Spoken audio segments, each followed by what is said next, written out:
So here's one of the reasons why I decided to wait to buy my dream car and wanted to make sure that I actually had an asset. So I've been in business for about 15 years, but I have been completely self-employed since 2013, which is around 12 years.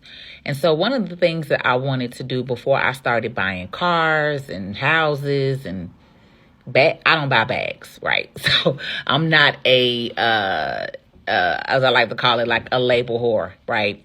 But one of the things that I wanted was I wanted my home almost paid off. So what I decided to do was purchase my property, and I wanted to have majority of it paid off. So let's say my house is worth $200,000 today.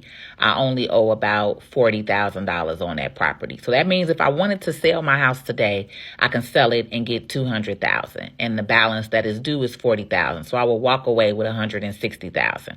Plus a little less because you have to pay fees and your title company, your real estate broker, all that stuff. So let's say I had to pay $5,000 to $10,000, right? I would clear $150,000. So that is part of the reason why I decided to wait to buy my vehicle, because I knew that my vehicle would now be another bill and expense, right? I had always purchased used vehicles. I had never had a car note until within the last couple of years, right? But when I started my company 15 years ago, I drove used cars. I would buy them at the auction and drive them until the wheels fall off.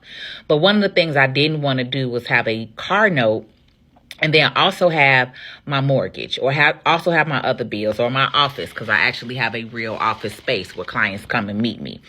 So I always tell people, because being in Chicago and living in Chicago, a lot of people are very vain. A lot of people are, flashy, but really don't have anything, look good on the outside, but really don't have any money in the bank. And I never wanted to be one of those people. So I always share with my clients, because they always ask me, like, Patrice, you don't do this or you don't have that. And people for a long time considered themselves not working with me because they felt like I didn't have enough, right? I didn't show enough. But real money is not worn on you. Real money is in assets, right? What you own. What do you own? What Nipsey say? What you own? What's your bottom line, right? What you gross?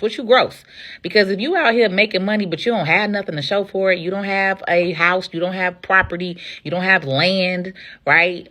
I could care less about a car, a Gucci bag, a bracelet, all of that. I don't wear none of that. Right? But at the end of the day, I want to have assets. I want to own land. I want to have property. I want to have money in the bank. I want to have stocks, bonds, savings account, mutual funds, whatever, right? Because that's what really makes sense.